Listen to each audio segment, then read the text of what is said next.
25 के क्रॉसओवर में मांगा था जब हम 24 में थे कि परमेश्वर ये साल मुझे अपने नज़दीक लेके जा, ये साल बड़े कार्य कर, ये साल वहाँ सुसमाचार पहुँचे जहाँ नहीं पहुँचा। खुदावंद ने उसे किया है। मैं आपको बता रहा हूँ 2026 ग्रेटेस्ट साल होने वाला है आपका और मेरा यीशु मसीह के नाम में। ग्रेटेस्ट साल होने वाला है। चर्च ने देखा है एग्जाम्पल 2025 दिसंबर के महीने में किस तरह से परमेश्वर ने शैतान को शर्मिंदा किया। उसने आपको बताया है कि वो आपके साथ है, वो आपके लिए लड़ा है। उसने बताया है कि अगर तुम लोग नहीं लड़ोगे तो मैं तुम्हारे लिए फाइट करूंगा, मैं तुम्हारे लिए खड़ा रहूंगा। परमेश्वर का झंडा कायम था, कायम है और कायम रहेगा यीशु मसीह के सामर्थी नाम में, क्योंकि परमेश्वर का मकसद इस धरती का नहीं है। उसका मकसद, उसका राज्य इस धरती का नहीं है। उसका मकसद किसी धर्म को ऊंचा नीचा, किसी पॉलिटिकल पार्टी को ऊंचा नीचा करना नहीं, बल्कि परमेश्वर के राज्य को फैलाना है, शैतान के राज्य को खत्म करना है। वो शैतान जो नशों, जो बीमारियों, जो दुखों, तकलीफों, डाइवोर्स और पेन्स और कलेश और गरीबी का रचन करता है, उस शैतान के राज्य को खत्म करना है। इसलिए प्रभु यीशु मसीह ने कहा था, प्रार्थना करो, हे पिता तेरा राज्य आए। कौन सा राज्य? वो पॉलिटिकल राज्य की बात नहीं कर रहा। परमेश्वर को कभी छोटा मत करो। वो किसी और राज्य की बात नहीं कर रहा, वो स्वर्गीय राज्य की बात कर रहा है। स्वर्ग में अंधेरा नहीं है, स्वर्ग में बीमारी नहीं है, क्लेश नहीं है, दुख नहीं है, टेंशन नहीं है, डिप्रेशन नहीं है, वरी नहीं है, चिंता नहीं है, फ्यूचर की कोई चिंता वहां नहीं है।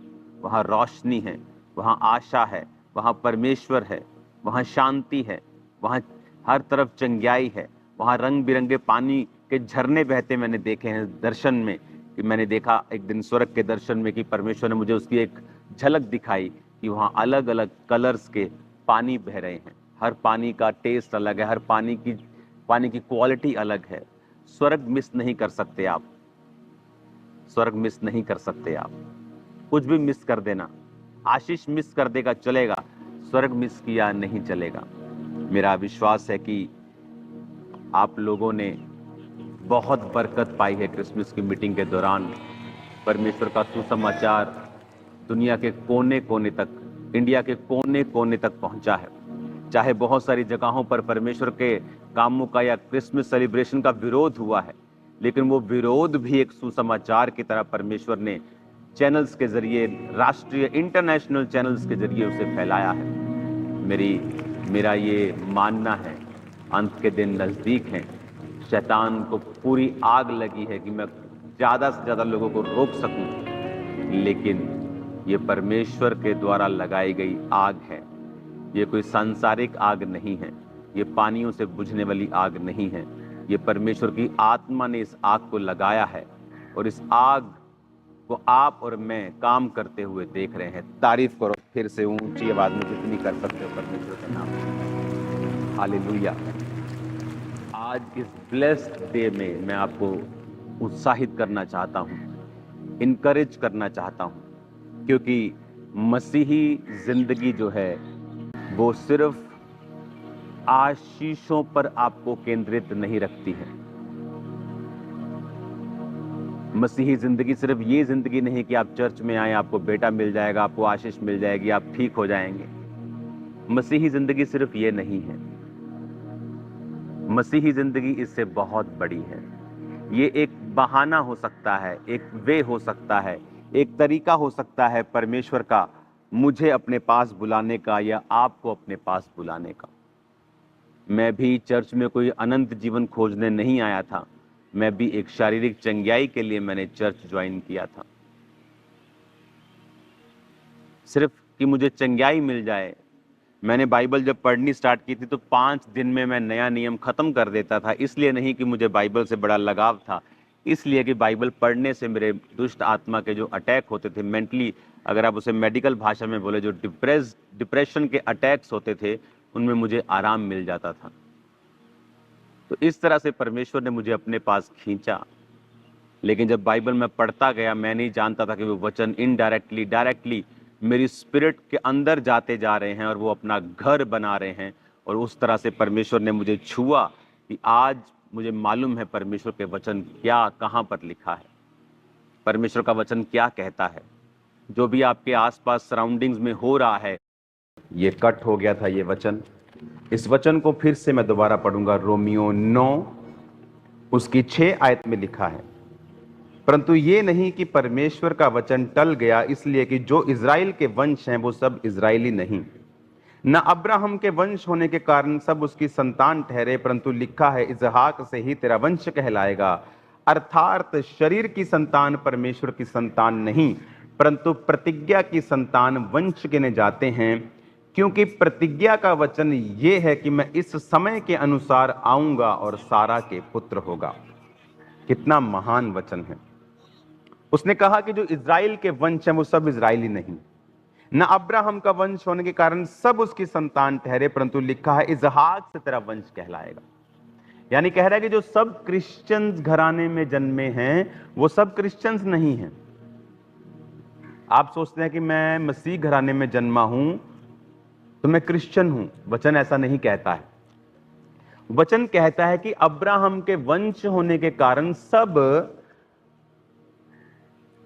उसकी संतान नहीं ठहरे, क्योंकि परमेश्वर ने कहा इसहाक से तेरा वंश कहलाएगा।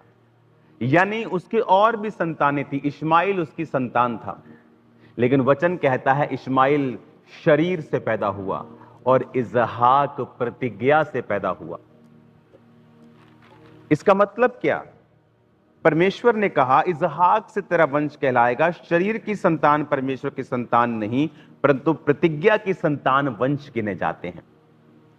परमेश्वर कह रहा है कि अब्राहम जो प्रतिज्ञा की संतान है वही तेरा वंश है। आज आप क्रिश्चियन घराने में जन्मे हो, इसका मतलब यह नहीं है कि आप क्रिश्चियन। वचन कहता है कि जिस तरह अब अगर आपको अब्राहम के वंश में आना है तो आपको उसी तरह से चलना पड़ेगा जिस तरह अब्राहम चला। इमेजिन जब आप क्रिश्चियन लाइफ में चलते हैं तो वो आपकी एक्सपेक्टेशन के अनुसार कार्य नहीं करती है। परमेश्वर कई बार आपकी एक्सपेक्टेशन के अनुसार काम नहीं करता है, क्योंकि परमेश्वर का जो मकसद है, परमेश्वर का जो पर्पस है, जो आपको बुलाहट है परमेश्वर की, वो बहुत बड़ी है और परमेश्वर का बहुत बड़ा प्लान और योजना है। उस मकसद के पीछे क्या है, आपको विश्वास से, संयम से और पेशेंस से जानना पड़ेगा। जब मैंने प्रचार शुरू किया तो यहां चिड़ियों ने भी प्रचार शुरू कर दिया है। हालेलुया। आप मेरी बात को बड़े ध्यान से समझो। हम कहते हैं कि हम क्रिश्चियन हैं तो हम अब्राहम की संतान हैं और परमेश्वर से आशीष मांगते हैं। परमेश्वर कहता नहीं, चर्च जाने से तू सिर्फ क्रिश्चियन नहीं बनता। क्रिश्चियन घराने में तू जन्म लेके क्रिश्चियन नहीं बनता। तू अब्राहम का वंश बनता है जब तू जिस तरह अब्राहम चला, शरीर की संतान नहीं, वंश प्रतिज्ञा की संतान। इसका मतलब जब आप मसीह में विश्वास के द्वारा चलेंगे तो आप परमेश्वर की संतान हैं। अब्राहम को परमेश्वर ने बुलाया और अब्राहम एक्सपेक्ट करता था कि परमेश्वर उसके जीवन में अब आशीष देगा। परमेश्वर ने कहा अब्राहम अपने पिता, कुटुंब, अपना देश सब कुछ छोड़ के मेरे पीछे आ जा। और अब्राहम ने सब कुछ छोड़ दिया कि मैं तुझे बहुत बड़ा आदमी बनाऊंगा, मैं तेरे वंश को फैलाऊंगा। और फिर भी परमेश्वर ने उसे कोई भी पुत्र नहीं दिया, कोई बेटा बेटी कुछ नहीं दिया उसको। कई बार आप परमेश्वर से मांगते हैं कि वो आपकी कुछ एक्सपेक्टेशंस होती हैं, आपकी कुछ इच्छाएं होती हैं, लेकिन अगर परमेश्वर की मर्जी, उसकी बुलाहट आपकी लाइफ में बहुत बड़ी है तो समटाइम्स आपको लगता है कि वो आपकी इच्छाओं को पूरा नहीं कर रहा है। और तब ये आप प्रूफ करते हैं कि क्या आप अब्राहम की संतान हैं या आप नाम के सिर्फ क्रिश्चियन हैं। अगर आप अब्राहम के वंश है, प्रतिज्ञा के वंश हैं, फिर आप विश्वास से चलेंगे जिस तरह अब्राहम विश्वास से चला। सब कुछ त्यागने के बाद, सब कुछ छोड़ने के बाद, लोगों की गालियां सुनने के बाद, फिर भी उसके कोई भी संतान नहीं थी। और वचन कहता है कि उसने परमेश्वर की कोई भी निंदा नहीं की, उसने परमेश्वर को छोड़ा नहीं, बल्कि जब स्वर्गदूतों ने आकर कहा कि तेरे अगले साल सारा से पुत्र होगा, तो उसने कहा परमेश्वर इश्माइल तेरी दृष्टि में बना रहे। यानी ये जानते हुए भी कि अब ये चीज इम्पॉसिबल के करीब है, उसने तब भी परमेश्वर का जो उसकी संगत थी, उसकी जो संगति थी, परमेश्वर की छोड़ी नहीं थी। अगर मुझे परमेश्वर मेरी प्रार्थनाओं का उत्तर पहले 3 साल में दे देता, आज मैं यहां डेफिनेटली ना बैठा होता। मैं आपको बता सकता हूं, जो आप देख रहे हो, जो आप एक्सपीरियंस कर रहे हो, जो आप ले रहे हो खुदा बाप से, जो इस सेवकाई के द्वारा आपने आशीष पाई है, आप ये नहीं ले रहे होते। और ये पॉसिबल था कि कई बार आप परमेश्वर को काम नहीं करने देते हैं, आप परमेश्वर के साथ कोऑपरेट नहीं करते हैं, आप अपनी इच्छा, अपनी मर्जी उस पर थोपना चाहते हैं। वचन कहता है, परमेश्वर ने अपने नबी को कहा, जब तेरे ये लोग तुझे बुलाने के लिए आएंगे तो मत जाना। कहता ठीक है प्रभु, लेकिन जब वो लोग आए और कहा आ हमारे साथ और इन लोगों को श्राप दे, तो पर वो एक ढीठ व्यक्ति था और पैसों का लालची था, और वो परमेश्वर को मनाता रहा, प्रभु मुझे जाने दे, मैं जाऊंगा लेकिन ये नहीं बोलूंगा, वो नहीं बोलूंगा। तो उस परमेश्वर ने कहा जा।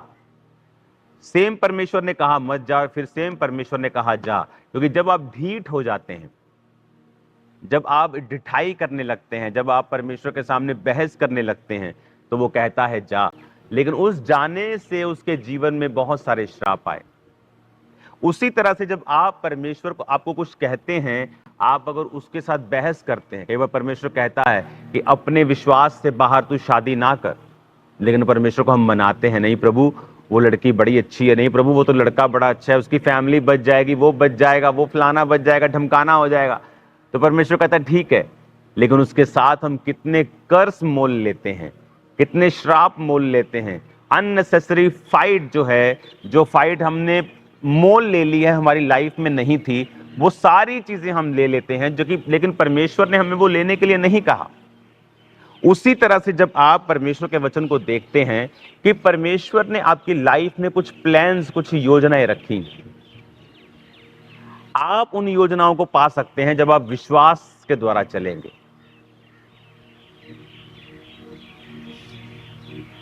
इनको उड़ाना जरा 2-3 को। हालेलुया। इमेजिन करो, परमेश्वर ने अब्राहम को बुलाया और सालों से कोई बेबी उसके पास नहीं, और परमेश्वर ये चाहते थे कि मैं उसको संतान दूं, लेकिन इम्पेशंस। मूसा को मालूम था कि परमेश्वर ने उसे इस्तेमाल करना है, एक व्यक्ति को मार दिया। इम्पेशंस। परमेश्वर आपको यूज नहीं करता, वो अपनी लाइफ, आपकी लाइफ में अपने जो मेन मकसद है उसको पूरा नहीं कर पाता जब आप पेशेंस नहीं रखते, धीरज नहीं रखते। ओह मैं 86 साल का हो गया हूं, सारा भी कह रही ओह मेरी इतनी उम्र हो गई, मेरी 77 साल उम्र हो गई है, मेरी इतनी उम्र हो गई, बेबी नहीं हो रहा। ऐसा कर, तू इस औरत के साथ तू बेबी कर ले। इम्पेशेंस, धीरज खो देना अपना। मूसा को पता था कि मैं इनको छुड़ाऊंगा, लेकिन धीरज खो दिया और कत्ल कर दिया, और 40 साल फिर भागा, परदेसी होकर रहा। वहां परमेश्वर ने उसके धीरज पर काम किया, उसके जीवन पे काम किया, उसके स्वभाव के ऊपर काम किया। और जब परमेश्वर ने उसको पूरा देखा तो फिर अपनी महिमा के लिए उसे बुलाया। परमेश्वर की बुलाहट आपके जीवन में कभी भी खत्म नहीं होती है, लेकिन वो चाहता है कि हम उस स्पिरिचुअल लेवल तक पहुंच जाएं जहां से वो सारी ब्लेसिंग्स को, सारी चीजों को हमारे जीवन के ऊपर रिलीज कर सके। कई बार परमेश्वर ने आपको कुछ देना होता है, कुछ आशीष देनी होती है, या एक बहुत बड़ा काम आपकी जिंदगी में करना होता है, लेकिन वो वेट करता है कि कब आप उस स्पिरिचुअल मैच्योरिटी तक पहुंचेंगे। वचन कहता है कि बालक जब तक बालक है, यद्यपि सभी वस्तुओं का स्वामी है, लेकिन उसमें और नौकर में कोई भी भेद नहीं। आपके घर का नौकर आपके साथ रहता है, आपके साथ खाता है, वही खाना खाता है, आपके जैसे कपड़े पहनता है, आप ही के घर में रहता है। आपका बालक, आपका बेटा भी उसी घर में रहता है, वही खाता है, वैसे ही कपड़े पहनता है। दोनों में कोई फर्क नहीं जब तक कि आपका बालक बड़ा नहीं हो जाता और आप उसको योग्य नहीं समझते कि अब ये सारे साम्राज्य को संभाल सकता है।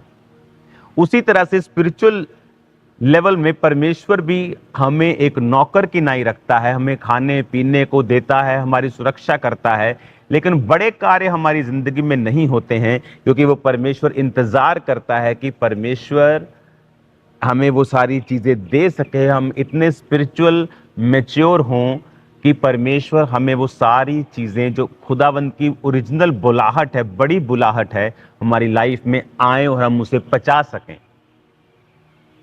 इसलिए आप देखेंगे कि क्यों शैतान आपकी स्पिरिचुअल ग्रोथ को रोकना चाहता है, क्यों वो आपको छोटी छोटी चीजों में, छोटी छोटी बुरी आदतों में, फोन, व्यभिचार, चोरी चकारी, गंदा मजाक, डिस्ट्रैक्शंस, चीजें छोटी छोटी, जेलसी, विरोध, लड़ाई, हत्याएं, छोटे छोटे आपको इन संसार की चीजों में फंसाता है ताकि आप उस स्पिरिचुअल मैच्योरिटी तक ना पहुंच पाए।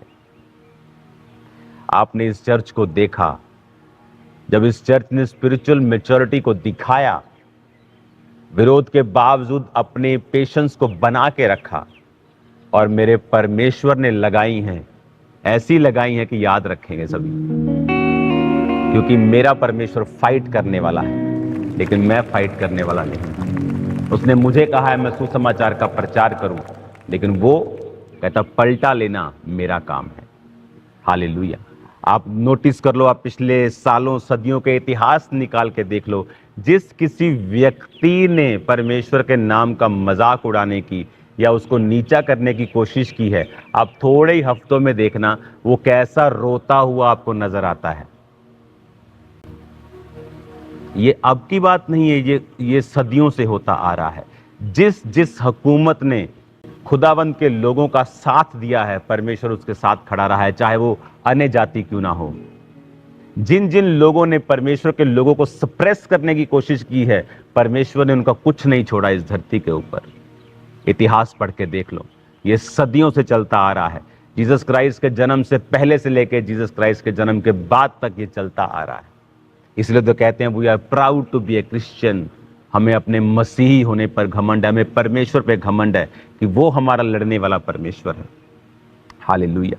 हमें क्या करना है? हमारा काम लड़ना नहीं, हमारा काम है परमेश्वर का काम करना।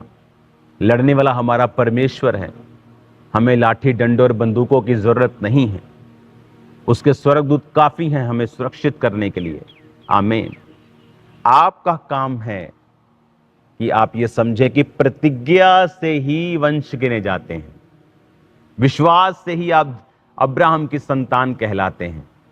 परमेश्वर ने जो अब्राहम का बच्चा विश्वास के द्वारा हुआ इसहाक, उसी से वंश चलाया। जो शरीर से हुआ इस्माइल, उसको परमेश्वर ने आशीष दी, लेकिन वंश उससे नहीं गिना गया। आप जब विश्वास से चलेंगे, परमेश्वर आपके साथ खड़ा होगा। इतने सालों के बाद भी, कोई बेबी ना होने के बाद भी वो परमेश्वर के संग रहा। आप परमेश्वर में कई बार चलते हैं, लोग ठोकर खाते हैं जब वो प्रार्थना का उत्तर नहीं पाते।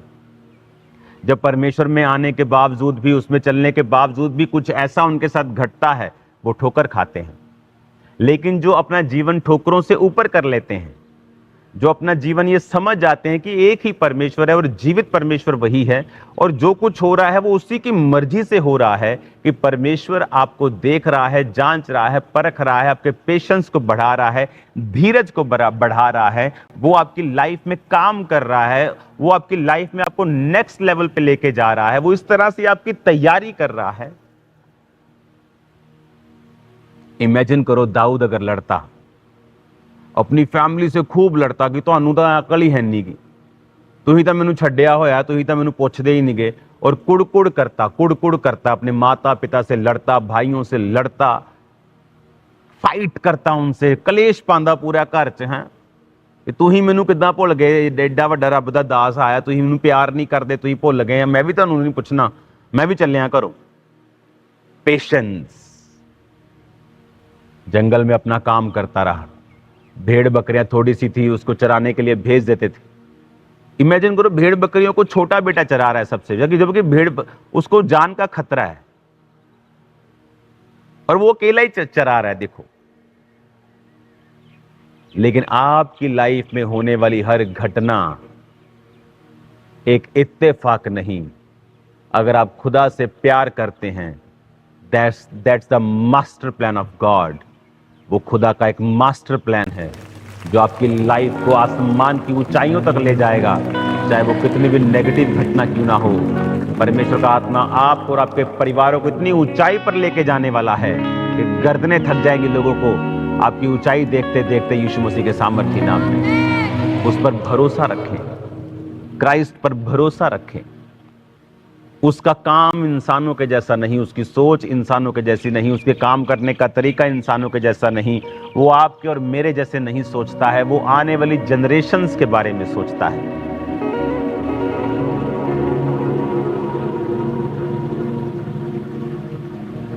हालेलुया।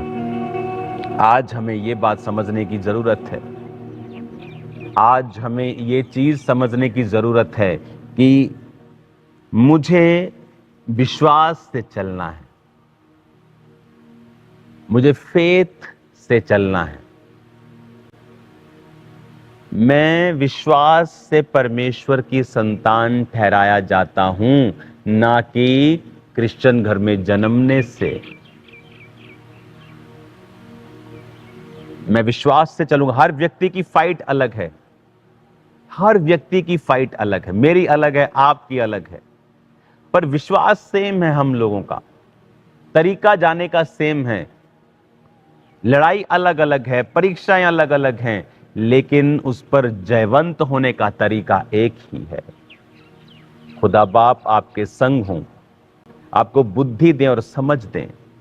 इमेजिन करो, दाऊद लड़ा नहीं, फाइट नहीं की, कलेश नहीं डाला, उसे परमेश्वर की मर्जी समझा और उन्हीं दिनों में गोफन चलाने के लिए वो प्रिपेयर हुआ, क्योंकि संग तो कोई था नहीं।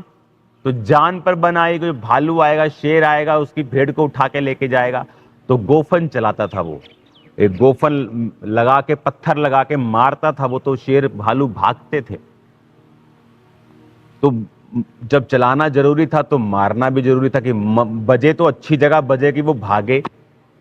तो सम टाइम ये चैलेंजेस आपको तैयार कर देते हैं कि जब गोलियत उसके सामने आया तो उसने एक ही मारा और माथे के अंदर धंस गया और वो जमीन पे गिरा और उसी की तलवार से उसका सिर काट दिया। वैरी अपनी ही चाल में मर जाएगा, आप देखना। शैतान अपनी ही चाल में मर जाएगा, आप देखना। हमारा खुदावंद इतना महान, इतना सामर्थी परमेश्वर है। आपको हंसी आएगी, आप घर बैठकर हंसेंगे, आप घर बैठकर खिलखिला के हंसेंगे, जो आप देखेंगे कि परमेश्वर आपके लिए क्या कर रहा है, वो कैसे कर रहा है, कि आप कुछ नहीं कर रहे, लेकिन खुदावंद आपके लिए देशों में कार्य कर रहा है, विदेशों में कार्य कर रहा है। हालेलुया। परमेश्वर का आत्मा ये आपको निशानी दे, ये चीजों को डाल देगा। उनके हृदयों से परमेश्वर बात करेगा कि वो अपने विश्वास को आगे लेके जाएं। अपने हाथों को उठाओ, वर्शिप करेंगे अपने हाथों को उठा के।